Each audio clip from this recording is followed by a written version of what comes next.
할렐루야. 네, 오늘 본문 말씀은 우리가 1월 중 암송하는 말씀이 담겨져 있는 본문이어서 그 본문을 위해서 오늘 설교를 하고자 합니다. 오늘 이 말씀은 그 맨 마지막 절 8절에서 너희가 열매를 많이 맺으면 내 아버지께서 영광을 받으실 것이요 너희는 내 제자가 되리라. 이 말씀을 근거로 해서 예수의 제자의 삶이라는 제목 가지고 말씀을 증언하려고 합니다. 너희가 열매를 많이 맺으면 내 아버지께서 영광을 받으신다. 열매를 못 맺으면 하나님이 영광 받으실 게 없다는 얘기가 되겠지요. 또 동시에 우리가 예수 그리스도의 제자인 것을 사람들이 알게 된다고 말씀하셨습니다.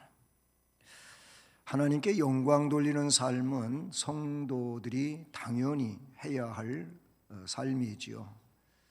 왜냐하면 하나님께서 천지 만물을 창조하시고 첫째 날, 둘째 날, 셋째 날 하면서 여섯째 날까지 그 매일의 결과물을 가지고 이야기할 때 하나님이 보시기에 좋았더라.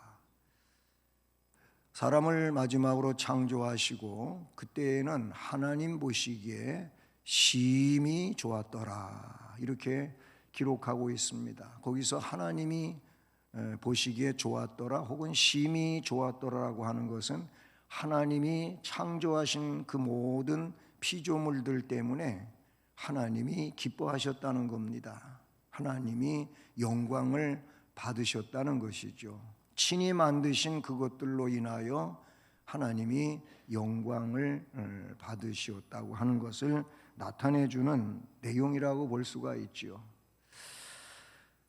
고린도전서 10장 31절 말씀은 그래서 바울 사도는 그런즉 너희가 먹든지 마시든지 무엇을 하든지 다 하나님의 영광을 위하여 하라. 먹는 일 마시는 일 그 어떤 일을 하든지 다 하나님 영광을 위하여 하라. 우리 학생들 같은 경우에는 공부를 하는 것도 1등 되려고 공부하는 게 아니고 하나님 영광을 위해서 하는 거예요. 그러다가 보면 1등도 할 수 있고 수석도 할 수 있고 그렇게 되는 것이지요. 수석이 목적이고 1등이 목적이 아니고 하나님 영광이 목적이다 그 말이에요. 직장 생활하는 것, 회사를 경영하는 것, 친구를 만나는 것, 그 어떤 일이든지 간에 그런 일들을 통하여 하나님 영광을 드러내고자 하는 것, 하나님 영광을 드러내기 위해서 하다 보면 그 일이 훌륭하게 되어지는 것 아니겠습니까? 그냥 돈 많이 벌어야 되겠다 보다 하나님 영광을 위해서 내가 해야 되겠다 하다 보면 돈도 벌어지는 것이고 뭐 친구와의 이런 교제 혹은 그 교통의 삶도 아름다운 삶이 되는 거예요. 친구와 싸우고서 하나님 영광이 되겠습니까? 하나님 영광을 위하여 한다고 하면은 양보할 수 있고 이해할 수 있고 그리고 절충할 수 있고 뭔가 대화를 할 수 있고 그러는 것이지 마음에 안 든다고 그냥 싸워버리면 이게 무슨 하나님 영광이 되겠습니까? 예수의 제자의 삶이라고 하는 것은 영광을 하나님 영광을 위한 삶이에요. 그리고 하나님의 영광을 위한 삶이 곧 뭐냐? 열매라고 하는 겁니다.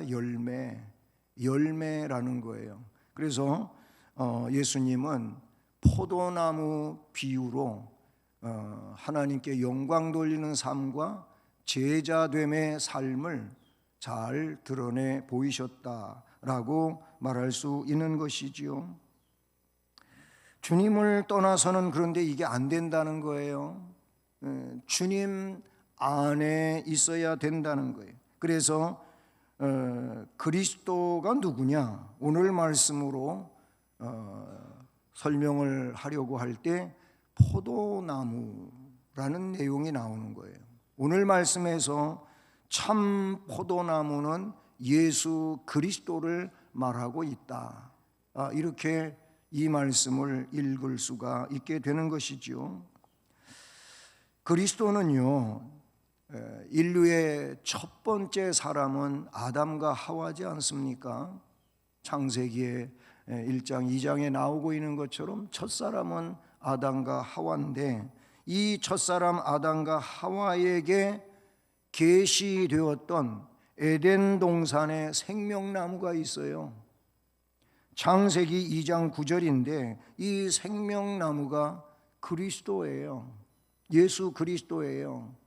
거기에는 뭐 예수 그리스도라는 설명도 없고 아무것도 없어요. 그러나 성경 전체로 펼쳐져 있는 이 성경 파노라마를 들여다보게 되면 그 창세기 2장 9절에서 말했던 생명나무가 그리스도구나 하는 게 눈에 들어오게 되는 것이죠.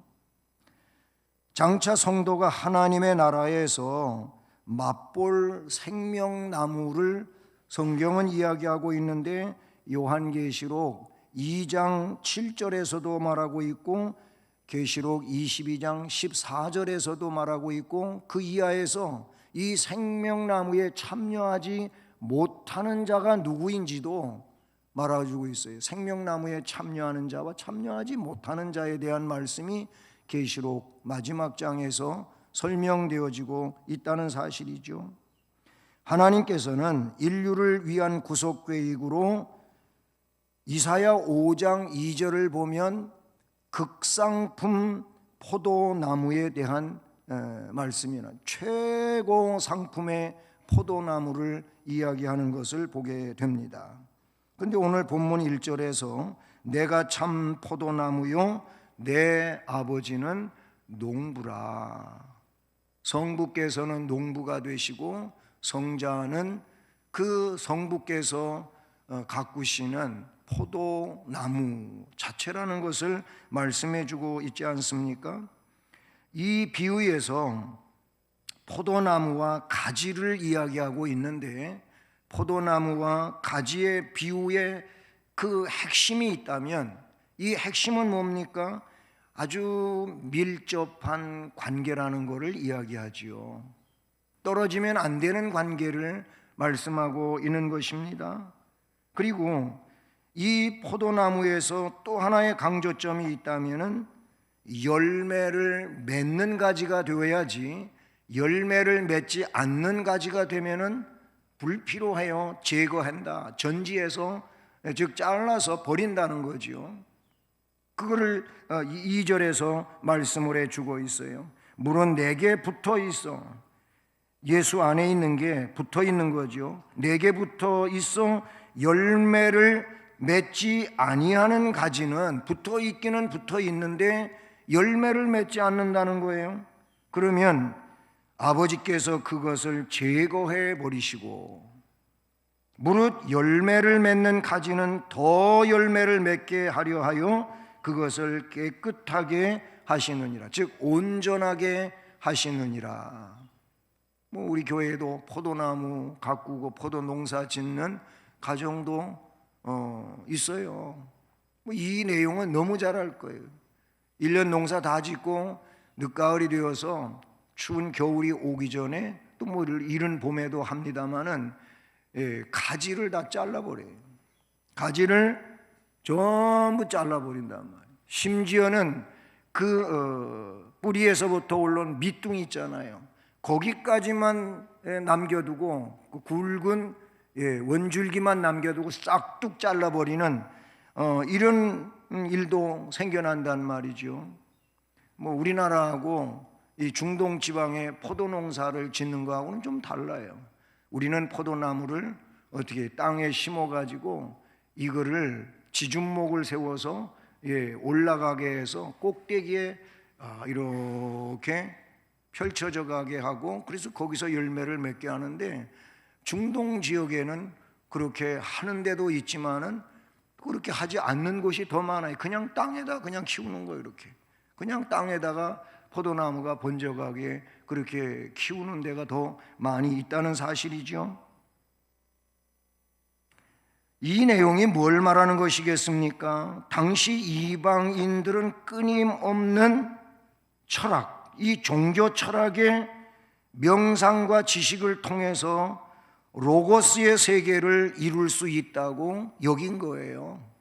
그 로고스 개념을 가지고 요한복음 1장에서부터 요한사도는 철학적 배경을 가지고 설명을 해 내려가는데, 그러나 요한사도는 철학적 배경을 가지고 이야기하고 있기는 하지만은, 그러나 일반 철학이 주장하고 있는 그 내용을 펼쳐가고자 하는 것이 아니고 그 근본을 이야기하는데 그분이 바로 예수 그리스도라고 하는 것을 말하고자 하는 것이죠. 바로 본문은 그런 이방 철학 사상, 그 사고와 철학을 여지없이 깨뜨리시겠다고 하는 하나님의 경고의 메시지로 이 말씀은 드러나고 있다는 사실이죠. 왜냐하면 열매를 이야기하고 있기 때문에 그런 거예요. 열매. 또 포도나무는요, 그리스도의 생명을 강조하고 있는 내용이에요. 다른 이야기를 하려고 하는 게 아니고 그리스도로부터 주어지는 생명을 말하고자 하는 내용이다라는 거예요. 다른 데 목적이 있는 게 아니에요. 포도나무는 생명력이 끈질긴 나무 중에 한 종류라고 볼 수가 있어요.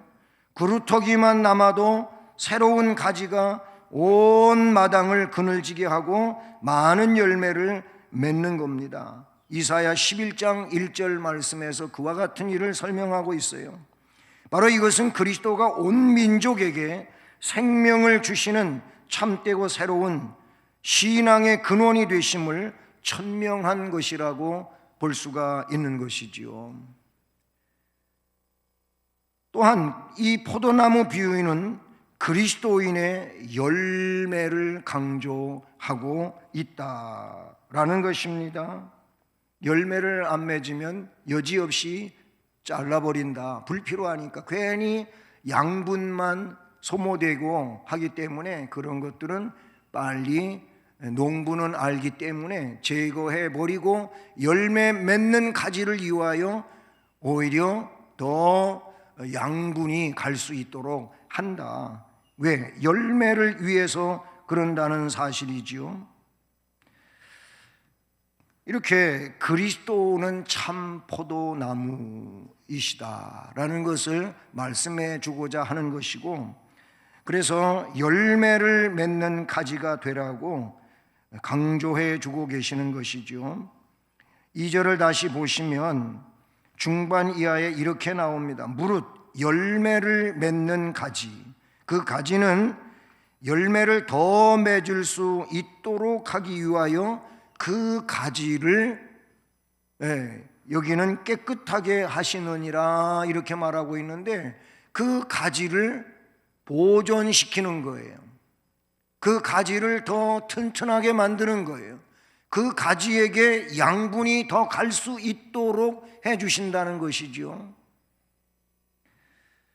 우리나라는 이 과수원을 경영하시는, 그게 포도원이든 복숭아든 사과든 배든, 세계를 돌아다녀 보면, 저는 세계에 많이 가보진 않았습니다만 제가 가본 곳만 하더라도 우리나라 같은 커다란 사과, 당도 높은 사과, 아니면 배라면 배, 이런 것들이 외국에서는 없어요, 사실. 얼마 전에 갔던 이탈리아도 가보면 거의 제 주먹보다도 작은 사과예요, 사과가. 물론 맛은 있죠. 이탈리아 사과도 맛은 있어요. 근데 커다란 사과는 없어요. 우리나라는 아주 크고 색깔도 먹음직스럽게 그렇게 잘 농부들이 어떤 과학적인 도움을 받아가지고 그렇게 개발을 해내고 하지요. 우리나라 같이 좋은 먹을 것, 볼 것, 누릴 것, 우리나라 같이 좋은 나라는 없어요, 사실은요. 이탈리아 가면요, 환경 보존한다고 화장실 가도 돈 내야 돼요. 화장실, 우리나라 이 수원 화성만 보더라도 화장실 얼마나 깨끗하고 얼마나 따뜻하고, 물이면 물, 화장지면 화장지, 얼마나 좋습니까? 그렇지 않아요. 그런 게 그렇게 잘 구비되어 있지도 않고, 참 어려워요. 힘들어요. 그런 것부터가 힘들어요. 샤워실은 왜 여기나 좋은 호텔이든 조금 안 좋은 호텔이든 이 샤워실은 왜 그렇게 똑같이 박스 안에 만들어 놨는데, 저같이 작은 체구도 거기 들어가서 이래고 하려 그러면 이게 가서 벽에 다, 이걸 좀 떼꾸면 이게 길 갈 거 아니에요. 이게 벽에 다. 그 정도예요. 뭐 가보신 분은 잘 아시겠지만은 그렇지 않아요. 우리나라 같지 않은 거예요. 자, 얘기가 조금 다른 방면으로 갔습니다만은 중요한 거는 열매가 중요한 건데, 신앙생활에 진정한 그리스도인에게 열매가 있어야 된다는 거예요. 열매를 맺게 하기 위해 열매 맺는 가지, 그 가지를 더 관심을 기울이신다는 거예요. 열매 맺지 아니하는 가지는 그냥 전지시킨다고 이렇게 말씀하고 있지 않습니까? 포도나무는요, 가구재로도 쓸 수가 없고 땔감으로도 부족당하고 장식품으로도 별로예요. 포도나무는 그래요. 포도나무는 단지 열매를 맺는 데 필요한 거예요. 그게 포도나무예요. 마찬가지로 성도들도 하나님께 대하여 열매를 맺어야 하는 것이지요. 열매는 줄기에 붙어 있는 가지에 맺히는 거예요. 물론 그게 4절부터 6절에 말씀하고 있어요. 성경은 여기저기서 열매의 중요성을 많이 말하고 있어요. 마태복음 3장 10절, 세례 요한은 예수님의 길을 준비시키면서 뭐라고 이야기하냐면, 이미 도끼가 나무 뿌리에 놓였으니 좋은 열매를 맺지 아니하는 나무마다 찍혀 불에 던져지리라, 이런 말씀을 하고 있어요. 열매를 맺지는, 열매 맺지 않으면 준비된 도끼에 의하여 찍혀 잘려져 불에 던져진다고 말하고 있어요. 마태복음 7장 15절에서 예수님은 그들의 열매로 그들을 안다고 얘기해서, 좋은 나무는 좋은 열매를 맺고 나쁜 나무는 나쁜 열매를 맺는다. 이것은 거짓 선지자 내지 적그리스도를 두고 한 얘기예요. 그들에게는 그런 열매가 맺힐 수밖에 없고 성도에게는 성도의 열매가 맺힐 수밖에 없다고 말씀하고 있지요. 마태복음 7장 19절에서 그래서 아름다운 열매를 맺지 아니하는 나무마다 찍혀 불에 던져지느니라.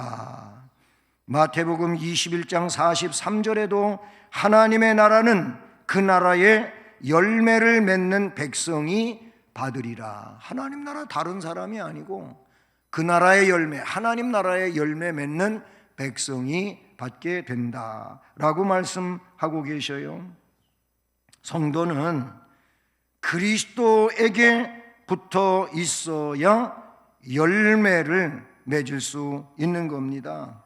여기서 말하는 열매는 하나님 나라 백성으로서의 열매를 말하는 것이죠. 그리스도 안에 붙어 있다고 하는 게 뭘까요?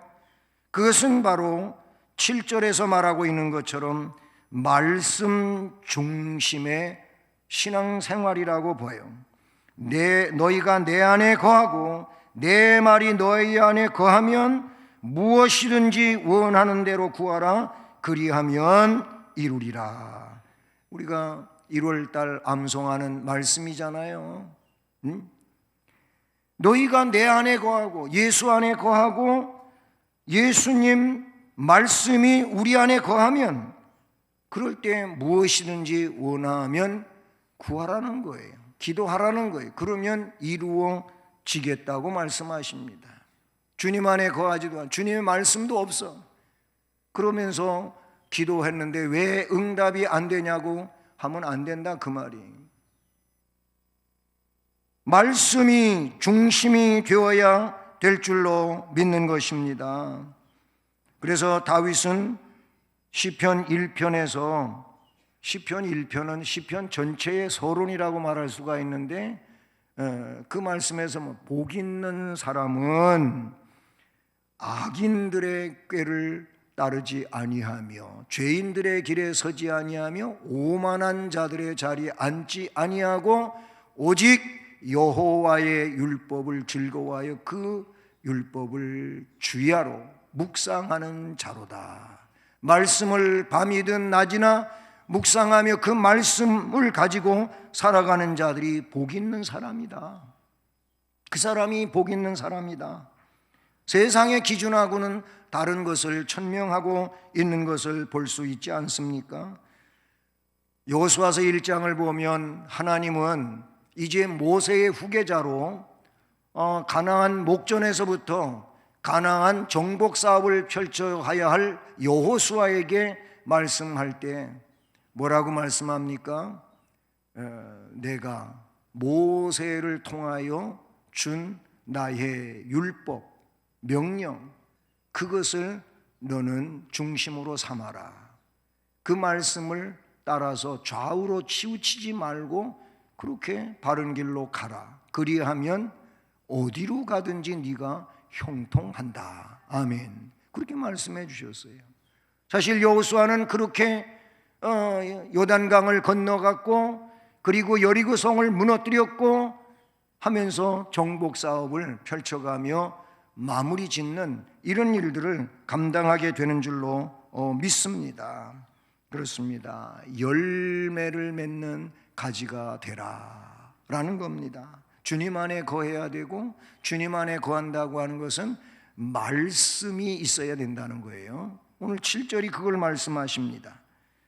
마지막 크게 세 번째로, 그래서 그리스도 안에 거하라고 하는 이 말씀이 중요한 건데, 그리스도 안에 거하는 일이 얼마만큼 중요하냐? 로마서 8장 1절 말씀이 이 내용을 너무 잘 설명해 주고 있다는 겁니다. 그리스도 예수 안에 있는 자에게는 결코 정죄함이 없다. 그렇게 전제합니다. 그리스도 예수 안에 있는 사람은 누가 정죄한다고 해서 정죄를 받는 게 아니에요. 사람의 정죄가 무서운 게 아니에요. 왜냐하면 우리는 해방이 된 자예요. 그리스도 예수 안에 있다고 하는 그 자체가, 즉 그리스도 예수 안에 있는 성령의 생명의 법, 이 성령의 생명의 법이 죄와 사망의 법에 묶여있던 너를 거기에서 해방을 시켜주셨다고 말씀하고 있는, 누구를? 그리스도 예수 안에 있는 사람이 그렇다는 거예요. 그리고 그 그리스도 예수 안에 있는 사람은 말씀이 그를 묶은 거예요. 말씀이 그를 주장하는 거죠. 이게 그리스도 안에 거하는 거예요. 에베소서를 보면 그 어떤 성경, 에베소서는 6장까지 되어 있고 6장 22절이 마지막 절인데 다른 성경들에 비하면 에베소서가 짧은 성경이지요. 몇 페이지 안 되는 짧은 성경이에요. 그럼에도 불구하고 최고로 많이 나와 있는 그 내용이 뭐냐면 아내라는 거예요. 아내. 그리스도 안에, 그리스도 예수 안에, 예수 안에, 주 안에, 성령 안에, 사랑 안에, 이 아내라고 하는 말이 무려 몇 번 나오냐면 42번이 나와요. 제가 오늘 예배 들어오기 전에 이걸 세봤어요. 1장부터 6장까지를 제가 다시 한번 읽으면서 한번 다 체크를 해봤더니 42회나 나와요. 아내라고 하는 그 말 아닌 것으로도 비슷한 유사한 말씀들이 또 있습니다만은 그냥 그리스도 예수 안에, 예수 안에, 주 안에, 그 안에, 성령 안에, 사랑 안에, 이런 내용으로 아내, 그렇게 표현된 게 42번이나 나온 거를 이렇게 제가 체크해 봤습니다. 그리스도 안에 있으면 되는 거예요. 4절로 6절이 그걸 말해요. 내 안에 거하라. 나도 너희 안에 거하리라. 가지가 포도나무에 붙어 있지 아니하면 스스로 열매를 맺을 수 없음같이 너희도 내 안에 있지 아니하면 그러하다. 나는 포도나무 너희는 가지, 나를 떠나서는 너희가 아무것도 할 수 없습니다. 사람이 내 안에 거하지 아니하면 가지처럼 밖에 버려져 마르나니 불에 던져 사르느니라. 결국 주님 안에 있지 않으면 생명력 없는 그런 포도나무 가지와 같아 그런 사람들은 불필요한 거죠. 쓸모가 없는 거죠. 주님 안에 거하는 그 가지, 주님 안에 거하는 올바른 신앙인, 기도의 응답을 받을 수 있음을 말씀해 줍니다. 우리가 1월에 암송하는 이 말씀 안에 무엇이든지 원하는 대로 구하라 그리하면 이루리라. 그러니 무엇을 이루려고 하는 그것이 먼저이기보다 내가 주님 안에 소속하는 게 먼저입니다. 다시 말하면 앞에 이야기한 것처럼 주님 말씀이 중심이 되어 살아가고자 하는 것이 이게 우선입니다. 그거에 먼저 1순위에 이룩될 때에 그에게 기도가 이루어지는 역사가 있고, 또 그렇게 주님 안에 있고 주님 말씀이 중심이 된 사람들을 보게 되면 꼭 필요한 것만 구하여 주님이 원하시는 그런 기도를 하게 되어 있어요. 그런데 그렇게 되어 있지 못한, 아직 그런 상황으로 이루어져 있지 않은 사람은 이게 맞은 거지 이게 틀린 거지 뭘 모르고 그냥 아무렇게나 막 기도를 하게 된다 그 말이죠. 그런 점이 다르다고 볼 수가 있어요. 그리고 주님 안에, 예수 안에, 그리스도 예수 안에 거하는 심령이 하나님께 영광을 돌릴 수가 있는 거예요. 아무나 하나님의 영광을 돌릴 수 있는 게 아닌 것이죠. 주님 안에 있어야 돼요. 그래서 8절에 너희가 열매를 많이 맺으면 내 아버지께서 영광을 받으실 것이요. 아멘. 영광 받으신다는 거예요. 또 그렇게 열매를 맺는 이 자체가 예수님의 제자됨을 증명하는 그런 내용이 된다고 말씀하잖아요. 너희가 내 제자가 되리라 그랬어요. 누구든지 풍성하고 좋은 열매를 맺는다면 다 예수 그리스도의 제자로 인정되어지는 줄로 믿습니다. 제자하면 베드로를 위시한 그런 제자들이 있을 것이고 바울 같은 예수님의 제자가 있지 않습니까? 그렇다고 베드로나 요한이나 야고보가 부러운 것이 아니고 오늘날에도 예수 그리스도 안에, 말씀 안에 있는 자가 예수님 제자라고 예수님이 천명해 주셨으므로 예시대에 있었던 그들이 부러운 게 아니에요. 오늘 예수 안에 있는 이 사람들이 제자들로서 이 시대 속에 우리 주님이 원하시는 일들을 이루어 가게 되는 것인 줄로 믿습니다. 사랑하는 성도 여러분, 여러분들이 참 포도나무가 되시는 그리스도 예수 안에 거하시기를 바라는 겁니다. 그리고 그 안에 거하심으로 열매를 맺어 하나님께 영광을 돌리고 예수의 이 시대의 제자로서 그 사명을 감당하기를 원하는 겁니다. 열매 다양하지 않습니까? 우리는 그 열매를 맺어야 된다는 말이죠. 그 열매들은 봉사 생활로 나타난다고 볼 수가 있는 것이고 헌신 생활로 나타난다고 볼 수 있는 것입니다. 이 열매를 통해서 하나님께 영광 돌리고 참 제자의 삶을 살아가시는 우리 모두가 되기를 주님 이름으로 축복합니다. 은혜로우신 하나님 아버지 감사드립니다.